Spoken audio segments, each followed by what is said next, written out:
it's such a wish of mine to try to get people cooking. It's kind of like a shot on the tennis court, or maybe in like your sports. Maybe you're for basketball and you're going for the three-pointer. At least you go for the shot and you take the risk. Doing that, then like it will know that you went for it, you tried it. Something like cooking, you tried it, you didn't like it. Just give it a try, and maybe it'll surprise you. Like, you never know.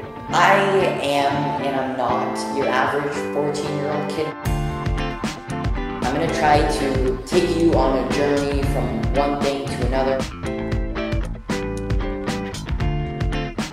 I want to have different flavors. I want you to experience different kinds of tastes, textures, presentations, all that.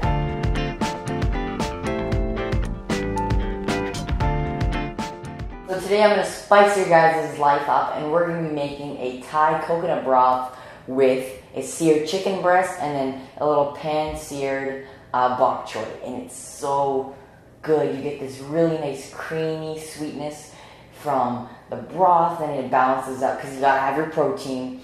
And then the seared bok choy is just, it adds like a little bit of crunch and a little more sweetness to the dish, but it just balances out so nicely, and I cannot wait to show you guys. So let's start.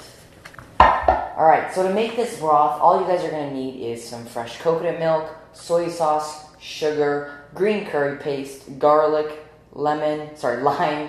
I don't think this looks like a lemon, but we'll call it lime.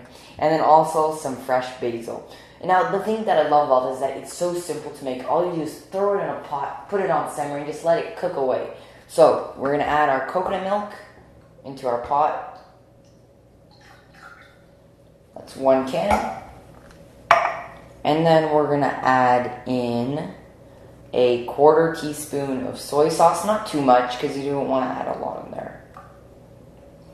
There we go. And then we're also going to add in about 1/4 teaspoon of sugar, because you have to keep in mind that the coconut milk already has some sort of sweetness into it, but this is just to amplify it, just a little bit. Alright? And then we are also going to add in about 1/4 teaspoon of some green curry paste. Now you don't want to add in too much because it's very, very strong.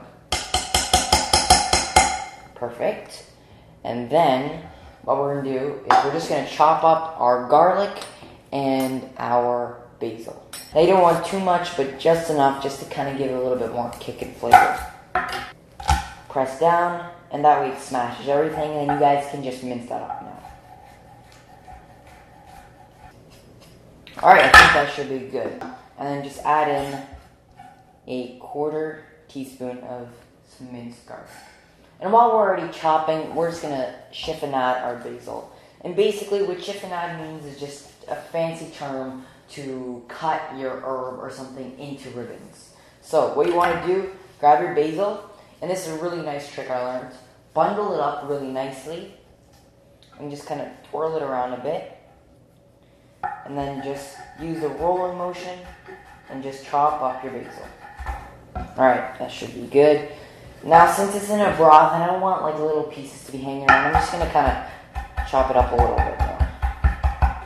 Alright, throw that in there, and it smells, and like, for a while I was growing like these beautiful basil plants, and every morning when I was making eggs I would go grab some, and when you chop it, it actually smells really lemony, and it was just like this amazing smell, and it's so good.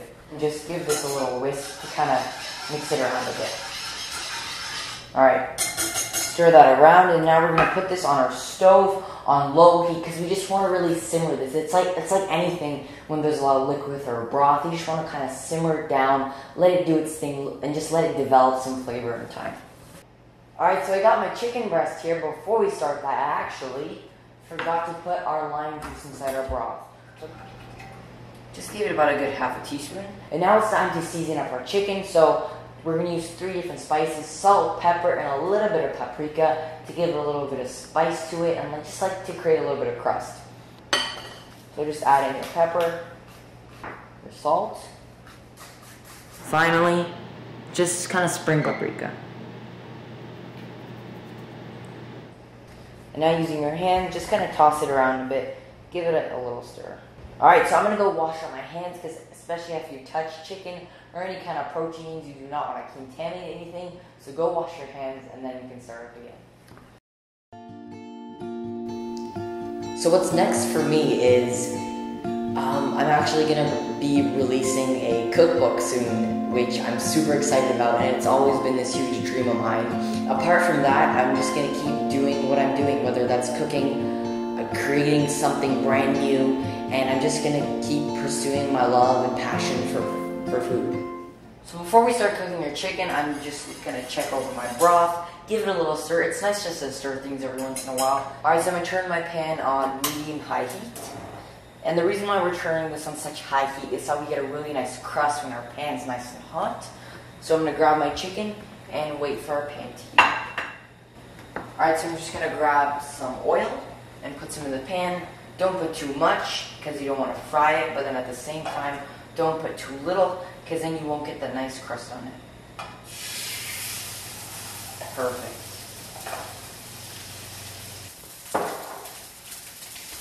And if you need to add a little bit more oil in, don't be shy, just add a little drizzle in. Alright, so I'm just going to flip it, sear it on this side. See there's a little bit of raw chicken there, so you always want to peel it off. And you can use the lid of the pan to get a nicer angle on it. Turn your pan off, fully off, don't worry. And then what you want to do is put in about a good tablespoon of butter. Then you want to find the biggest spoon you can find. This is like my ice cream eating spoon, I like to call it, and it's really big, so that way you can stay away and that way you don't get burnt. So do not use a small spoon because then you're going to have to get in like that. And then just grab it over like that. And now what the butter is going to do is that it's going to make sure that it stays really nice and moist. And it just adds a lot of flavor into your dish. Alright, so now I'm just going to put this inside our Pyrex dish.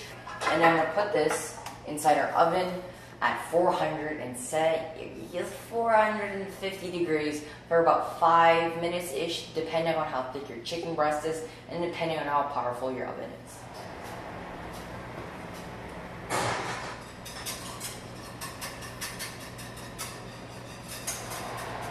Do you see how good that looks? Grab that out and put that here.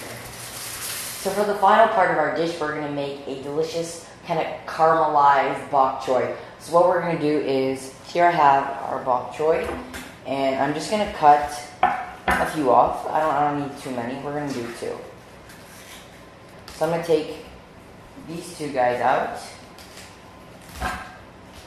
and I'm going to cook this up later. Alright, so I'm going to cut a little bit of the stem off because it's always good to do that. Alright, so now we have our bok choy, and the key to making this is we're actually going to be sprinkling some sugar on this. Now I know that sounds insane, like sugar in a vegetable, but what this is going to do is actually going to give it caramelization, a little bit of sweetness, and it's going to really bring out that inner bok choy. So I'm just going to sprinkle some sugar on top there, just like that. Alright, so I'm going to grab some oil. Place that inside our pan. Not too much, but not too little. Alright, so I'm going to grab our bok choy, add a little bit more sugar, and then just sear it sugar side down. And we're just going to let that nicely get really good. Alright, let's flip them. Oh, you see that nice little sugariness caramelizing? That's exactly what we want. So I'm going to flip that again. Ooh, that looks so good. Alright, so now here's the important part. We're going to turn the temperature a lot down. And basically, now we're going to kind of steam this a little bit. So we're just going to add a little bit of water. And some soy sauce. And it's looking so good. And if you ever put in a little too much liquid, don't worry, you can always pour it back. There we go. See, like, that's the thing about cooking. If you make a mistake, you can always adjust it. There's always something you can do to make it better or to fix the problem. There was a little bit too much liquid, so just pour it out. If it's too salty, add a little sugar. If it's to whatever. You just add lemon juice, like whatever the case may be. Always keep adjusting and always keep tasting. And I'm going to grab our plate and just put it on there. Oh, that looks so good. Alright, so we got all of our elements ready to go, and let's play. So, for our sauce, I'm going to show you guys this super cool trick that is really going to wow you. So we have our coconut sauce, and I'm just going to spoon a little bit right inside the center of our plate. And I'm just going to add a little bit more. And then you guys can just kind of move it around a little bit. And now here comes this super cool trick I'm going to show you guys. So this is just a regular kind of small, medium-sized pan. And basically all you guys need to do is take the back end of it. Now I know this is going to sound crazy. Smush it down gently and then lift up and watch this super cool design.